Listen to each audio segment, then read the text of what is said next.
After 25 years of silence, David Adair, now a space technology transfer consultant, has come forward with his amazing experience inside the military's top-secret UFO facility. I was 13 years old when I built my first rocket, and it left the backyard at about 3,500 miles an hour. I was able to build it out of a construction machine shop that my father owned when he used to work for the mechanics and racing enterprises, and we had plenty of equipment and tools that allow such manufacturing to be done. As a matter of fact, our shop's very similar to a rocket shop in equipment and materials. The rockets kept getting bigger, faster, till finally I was able to get funded by a federal grant by a congressman named John Ashbrook, and with that help I was able to go ahead and complete a larger rocket with an entirely new type of engine, which was a fusion containment engine. The two primary engines we use today are solid propellant and liquid propellant. There are about 61 different rocket engines of propulsion systems that you could leave this planet with.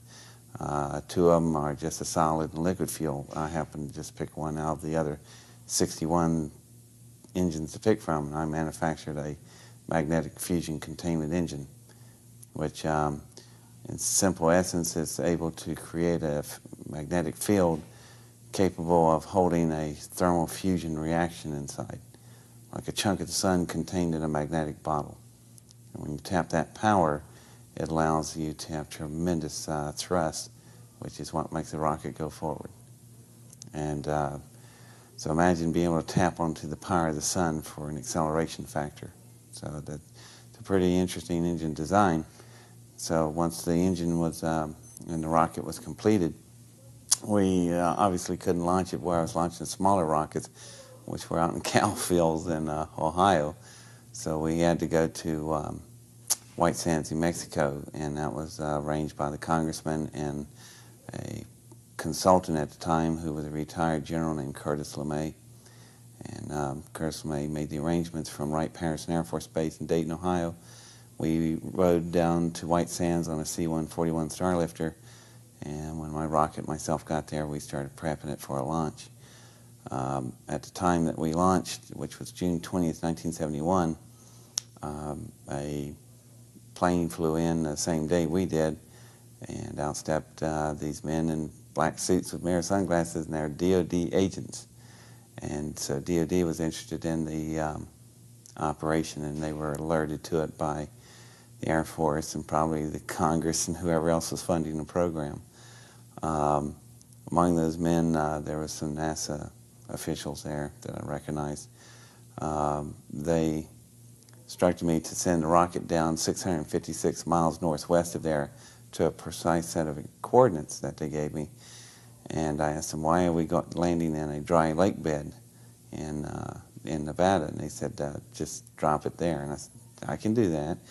So we fired the rocket, and it was a really success as far as engines go. It was extremely fast. It was so fast you couldn't even see it leave. It's like, you ever try to watch a rifle bullet leave a barrel? That's how fast this engine was. So we landed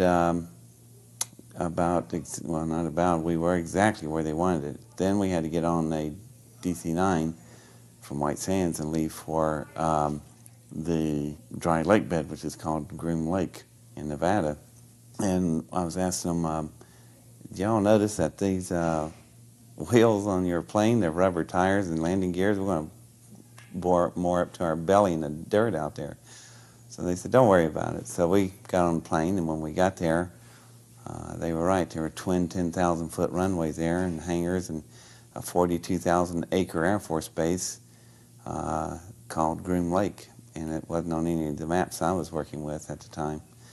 So my rocket was down on the south end of the field at the end of the runways, and you could see the parachutes bellowing in the wind, and we landed and got out.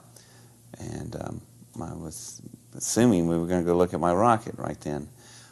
No, we got in golf carts and rode to this center hangar, which was a very low, flat-type hangar, but extremely large inside, size of about 4 football fields. So we pull in there and stop in these little golf carts, and we're just sitting there, and I'm going, well, that hangar's empty. I thought, this is interesting, you know.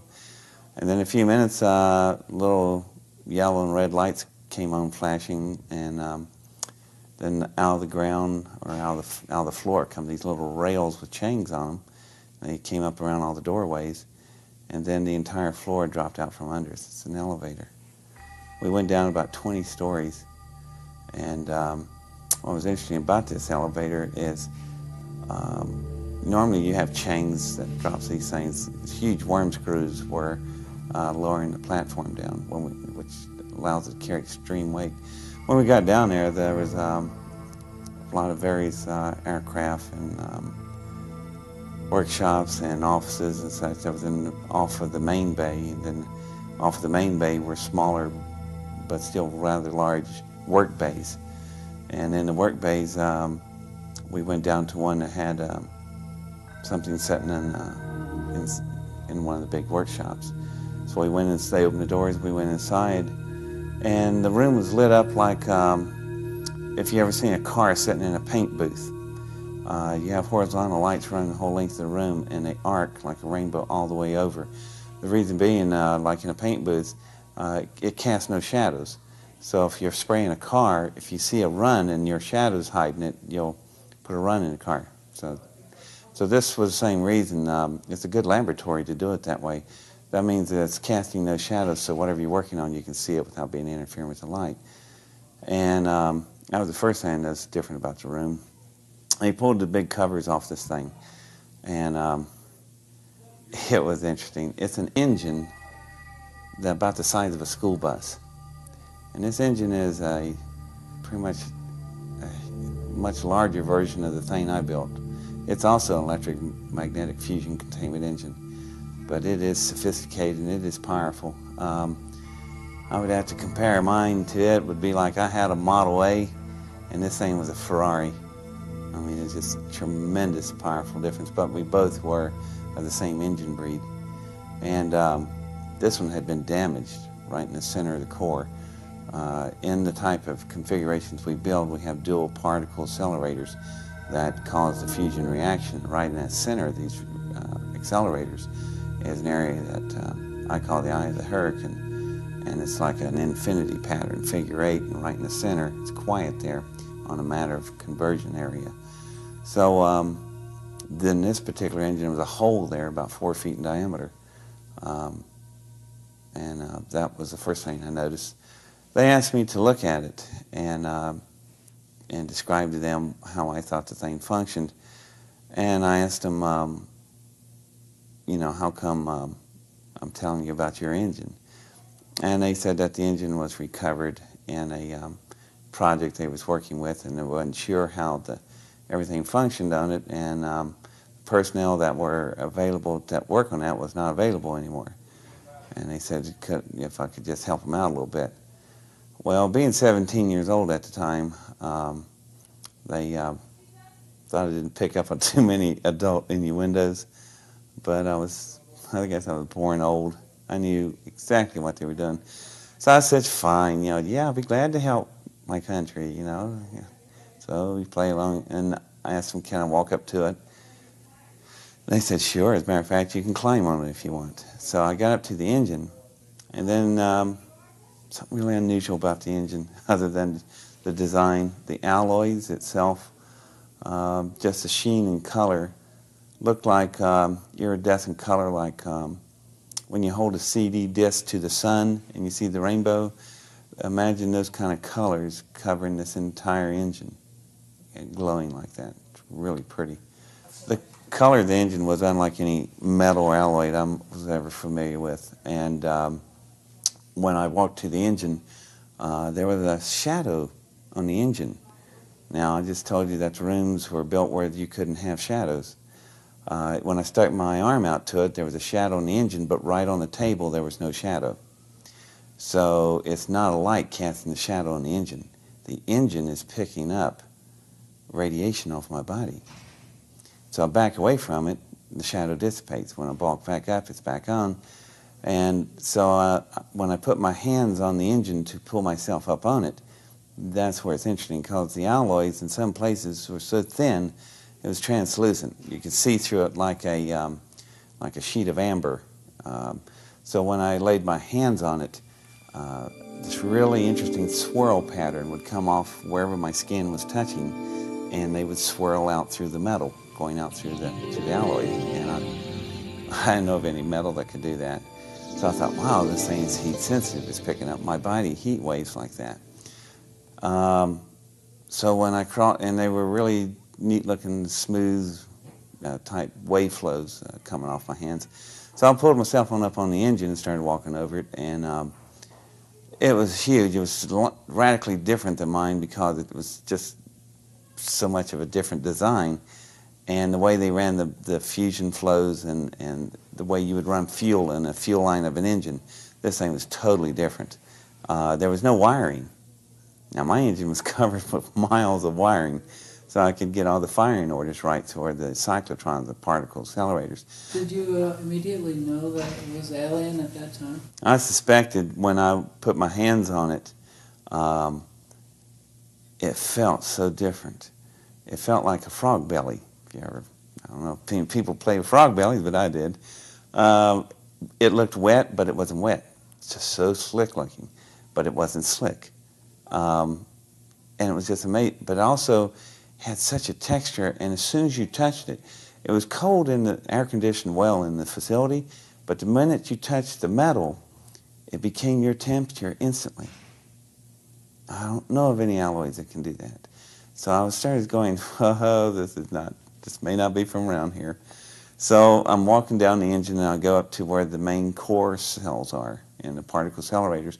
There's a hole blown out there, and I step down into it just to get a better look. Now, at this point of view, I'm down in the hole in the engine, and the walls are real smooth. They're so smooth, the blast, these temperatures like that engine of mine, they run at 100 million degrees centigrade. You work with plasma physics. So when the field dropped down, this engine's metals were exposed to that kind of temperature, vaporized. But as soon as it vaporized at that particular point, fail-safe, it shut the engine off. All this probably occurred in a nanosecond, a billionth of a second. So the blast only irradiated out to about 4 feet in diameter and stopped. What was interesting is the way the engine's metal was whenever there's torn places. You could rub your hands over the torn areas that are jagged, but they wouldn't cut you because they're so smooth. It's more like flesh being torn rather than metal. Well, when I come up, stood back up on top of the engine,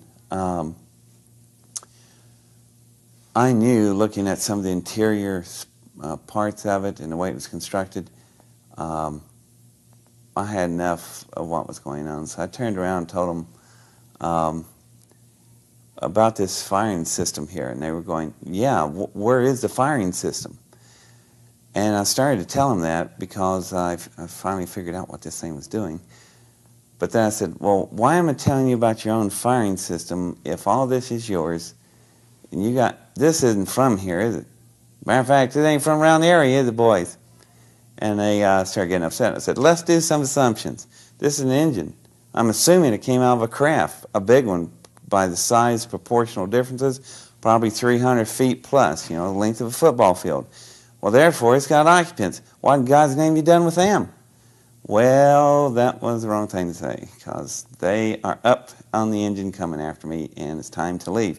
Well, when I bend down to get off the engine, I put my hands back on the engine.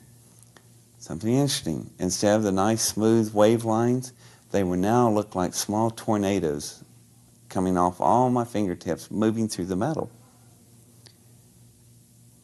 And I pulled my hands back, put them back on. There they were, but they were starting to calm down a little bit. And then I realized what this thing was. They grabbed hold of me, the Air Force guys did. We got back in the golf cart and we were riding back up to the surface. And I was sitting there thinking, I just realized what this engine is. It's a symbiotic engine. The engine is alive.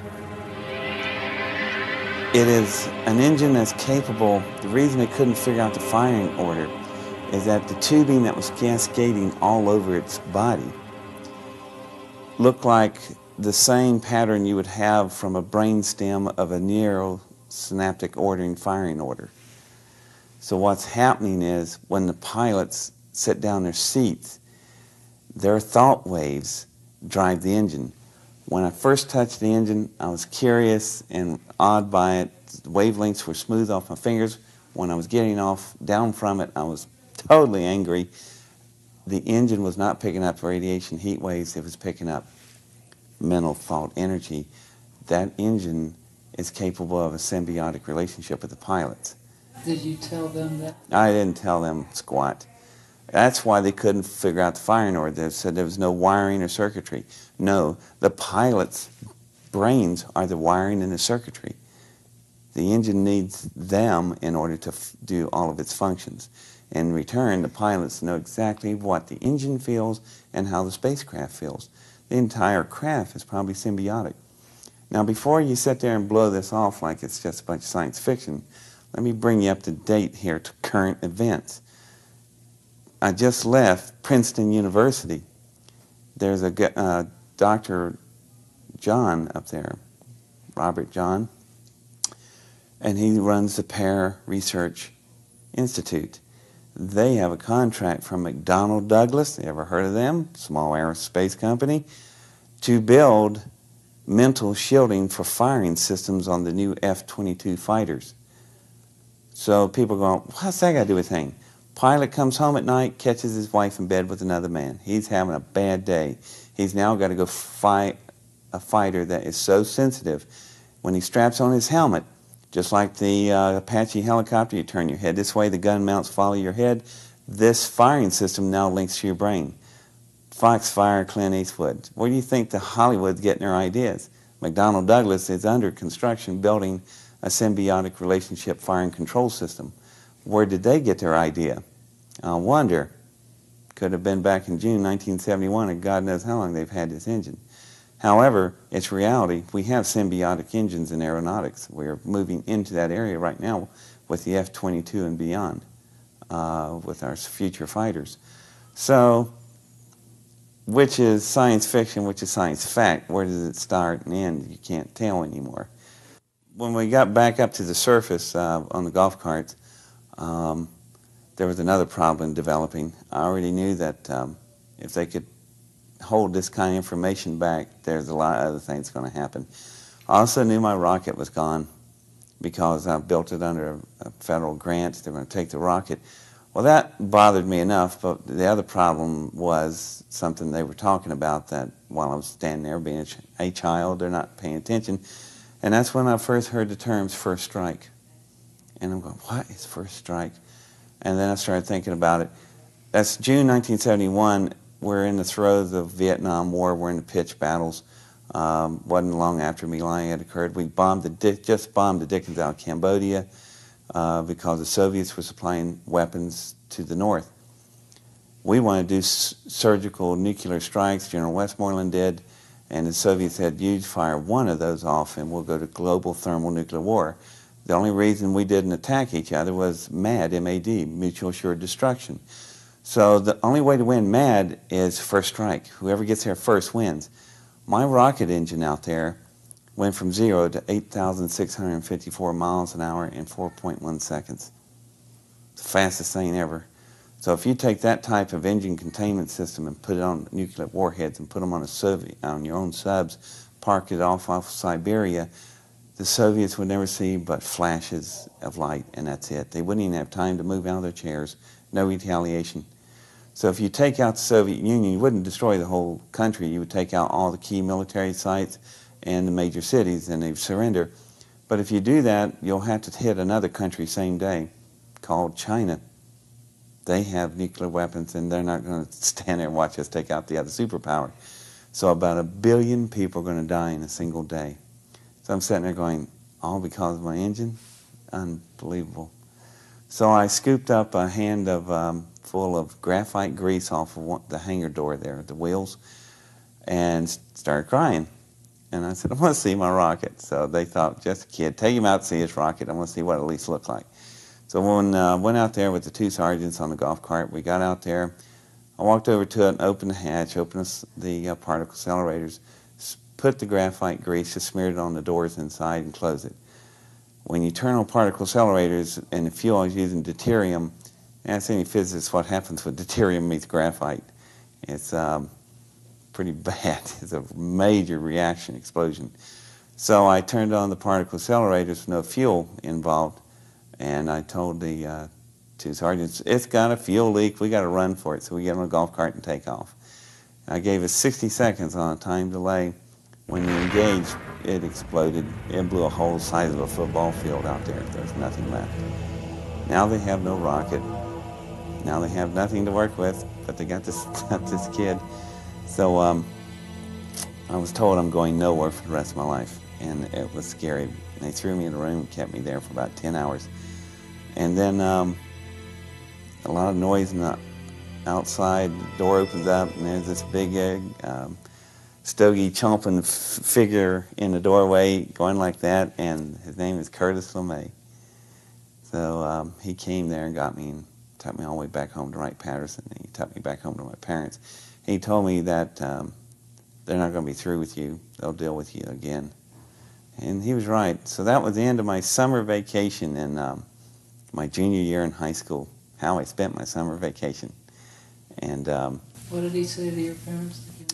Well, my parent, Lemay just he didn't say anything to my parents. He said he left it up to me. He just got me home. So it was quiet through the winter and the spring, and I'm graduating from high school. It's June 10th, 1972, and I'm ready to go to Ohio State. All of a sudden, I'm shaking hands in line, and I get hold of this one line, and I turn around, and I got hold of this guy's hand, and it is a DOD agent from Groom Lake, right there in Centerburg, Ohio, and he slaps this paper in my hand. I read it. It says, "Greetings, I'm drafted," and they throw me in a car. My parents are hollering, and nothing they can do because I'm now property of the United States government. It's called conscription, buddy, and you're gone. So after about 3 hours, I'm back. I was on a plane. Ended up at Langley, Virginia, home of the CIA and more fun activities. What they wanted was the engine to be rebuilt again. And we had to work out some compromises. I ended up spending 10 years in the Navy. I never did build the engine again. That was the last thing Curtis Lemay told me to do. He said, never build another rocket as long as you live. You might make it out of here. And he was right. So instead, I agreed to build jet engines.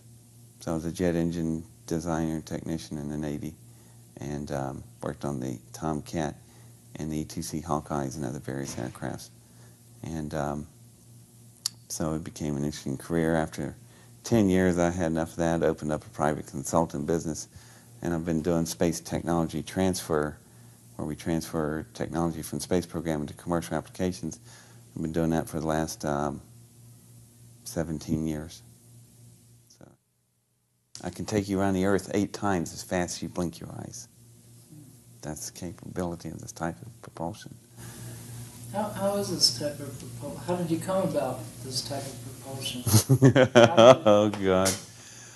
Yeah, well, this is not the place to bring that up, I guess. Dreams. It all came in dreams, all the mathematics, everything. I was working quantum physics when I was 7. I was born with it.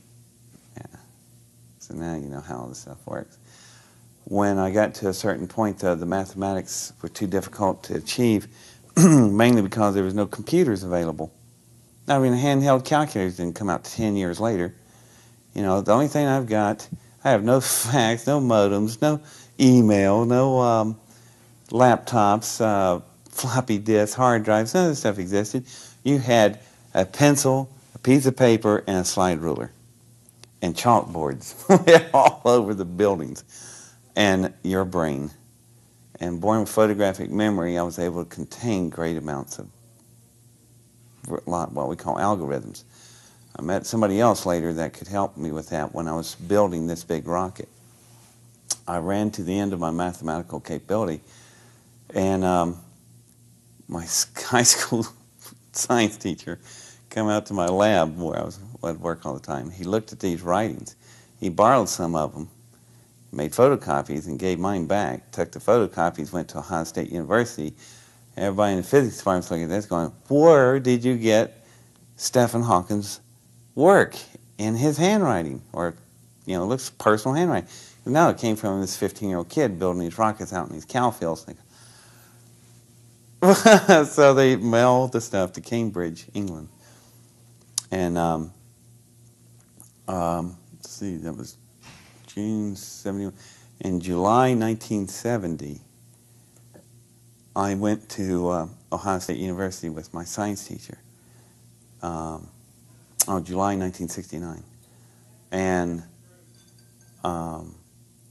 this little frail guy was sitting in one of the big academic classrooms.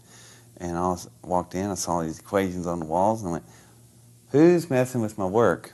You know, and the little guy stands up, "Indeed." I went, he says, "It's his work." And I went, yeah, oh, I guess it is. Besides, it's not going to work down on that side anyhow, pointing to that part of the room on the chalkboard. And he goes, "How so?" I said, "Well, I'll walk over and, start erasing it." "Wait, it works like this." So he looks at it, and then he goes, "How do you validate that?" I go, "Rocket engine." And he's looking at the equation, his back is to me, and he goes, "How do you get all your information?" I went, "Comes in dreams every night consecutively." So he drops his chalk, and he turns around, and I figure, end of conversation, good, I'm busy, I need to go home anyhow. I start to head for a door, and he goes, "Wait a minute." He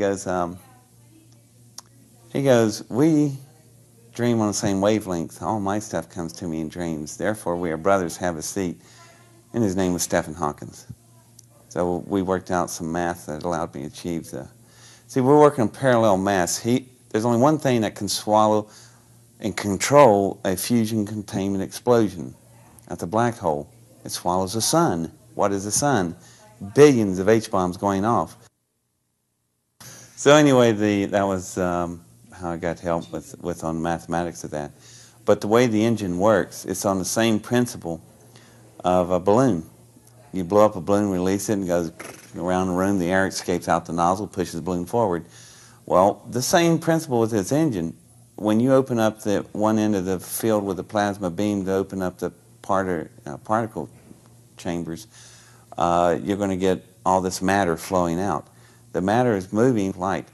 So Newtonian law takes over in space.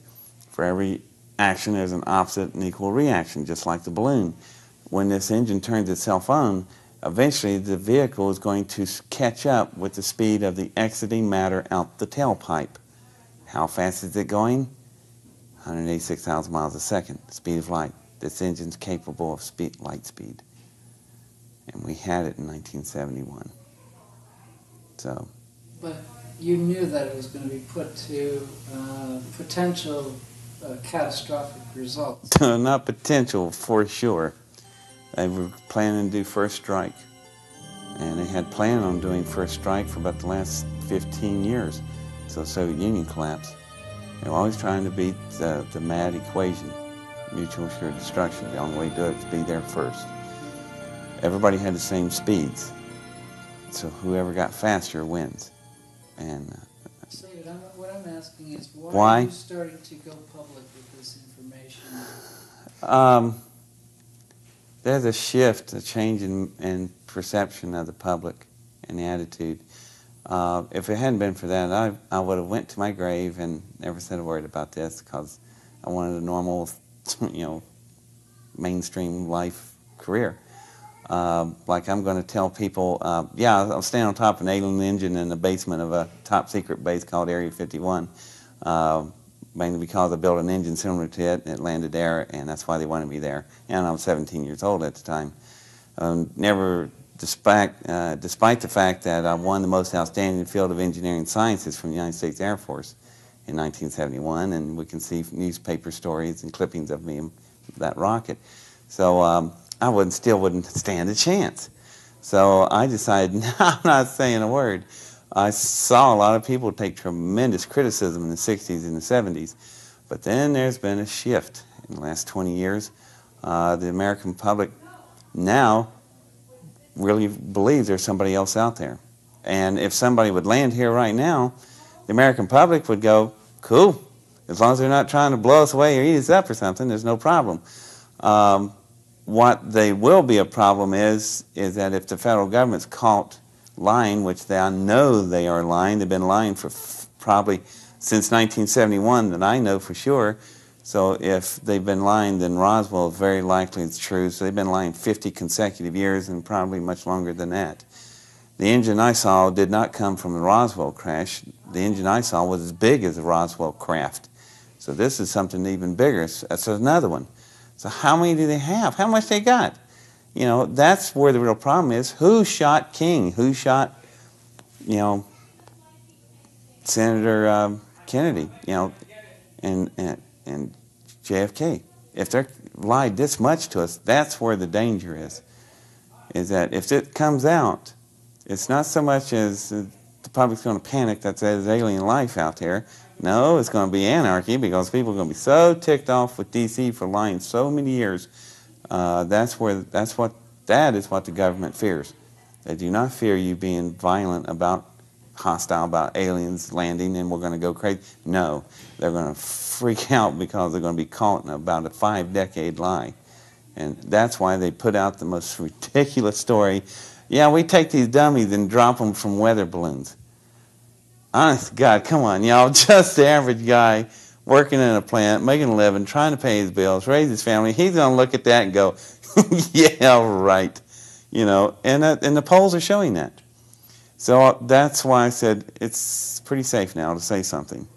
Not only that, people made Independence Day, the movie, and they were talking about Area 51, and I was looking at it closely, and somebody in Area 51 talked to the people who made the movie because they were, the dimensions, the way the walls were shaped, there was some stuff they missed, but it was correct. So I figure if they can let that out, and they're still here, and then the attitude shifting, it's just one thing after another. The public's attitude, perception, I can come out forward now and take the heat from critics, but I couldn't take the heat from the general public because you just got to live with them. Critics are always going to be there. They'll be there like gravity. You can depend on it. But that's not the problem. Do you think the aliens are making themselves more apparent? Well, when I testified to a joint session of the Senate and Congress in April for CSETI for Dr. Greer, we've got right on to that. And my question was, is somebody coming to dinner? And it's not Sidney Poitier, is it? You know, it's possible if they have cut a deal with somebody, another race or whatever, they could have reneged on the deal, and they may be en route to meet us, the citizens of the planet, in person. So the government's in a real pitch panic because what are you going to do? No, you can't come here. How are you going to stop them? And on top of that, they're going to be caught in major lies. So they looked real panicked about this situation. You know, I've been sitting on this thing for 27 years, and I didn't bother saying anything. And Dr. Greer with CSETI was able to get a hearing set up, and he hammered me for 2 months to finally, the week before the testimony, I finally said, I'll go. So the fact that he could get that established where he was at, Independence Day, shift in the general public's attitude, by the time you add all this stuff up, it comes out to equal time to talk. The briefing was set up by Dr. Greer with CSETI, which I think is the Center for a Search for Extraterrestrial Intelligence, and he's in Asheville, North Carolina. And he's a MD, an ER doctor. And Dr. Greer is a very intelligent man. So he had set up a meeting for Congress he had set up within the political structure and framework to run the UFO question right through the normal channels, which all 3 years I've been watching stuff, and he's the only one that got that far, and I was pretty impressed with it. So I finally decided to jump in there. He had 12 other witnesses besides myself, and we all testified to him at that time. And there was about 300 people there. There was a lot of staff there, but there was a lot of senators and congressmen. I recognized some of them. Some of them I'd known before anyhow. And we got in some serious discussions at the time. The next day, we were supposed to talk to the press. The other 12 were allowed to talk to the press. I was not allowed to talk to the press. Not allowed by who? Steve Greer asked me not to talk to the press. And I think he was absolutely right at the time. Because he thought, hang on, guys. He likes you. He does. It's because I'm so sweet. It's the makeup.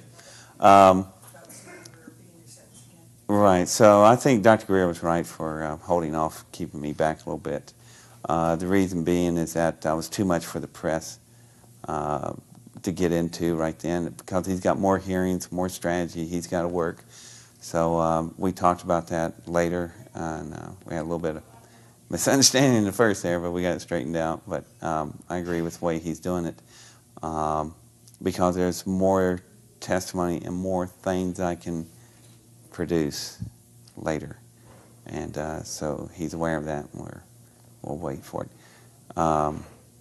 So that's pretty much after I did the testimony, I flew home after that. When I agreed to testify in Washington, D.C., Dr. Greer told me that there would be, he has about 120 witnesses that are hardware contacts. That's really important, because there are other contacts that people just see radar images and lights and lock on and such. Well, when we got there, the 12 witnesses he had, they all saw radar images and confirms and lock on, and they chased them on ground radar, on-board radar in planes, which to me in the mainstream world, that's pretty darn exciting right there. But I realized I was the only one that had hardware contact, and I need somebody else, because if not, I am alone in a category by myself, and I really wasn't ready for that. So I was waiting at the last minute. If I had to, I may have not testified. But there was a lawyer in front of me. His name was Steve Lufkin, and Steve's story was that he was 18 years old in 1960 in the basement of the Pentagon. He was an encryption soldier, officer in the Navy, or in the Army, and their job was to break codes.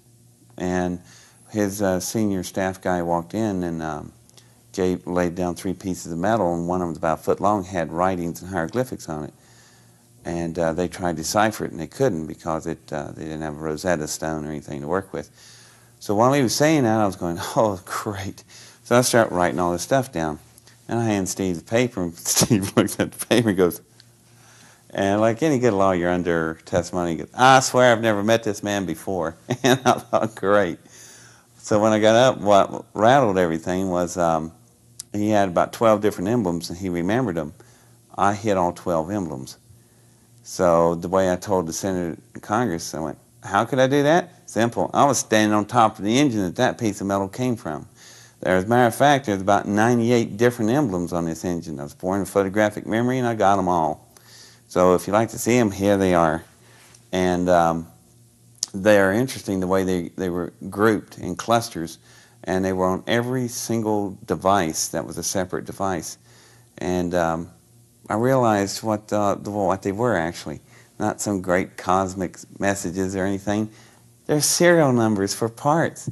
That's how they figured out where their parts are. They got, just like us, we got to know where all these. After looking at the emblems, some of the emblems repeated themselves. There was one that had a very similar mathematical symbol of pi, but it was a modified symbol of it. And it would show up every time there was a curved radius. And I'm going, there were some of the emblems would be reversed on the other side of the engine when the 2 parts were the same, left and right. And I'm going, that's all it is. No big, great cosmic message. It's serial numbers, just like we do on jet engines in the Navy. We group out our numbers. And but it would give you the alphabet of their language.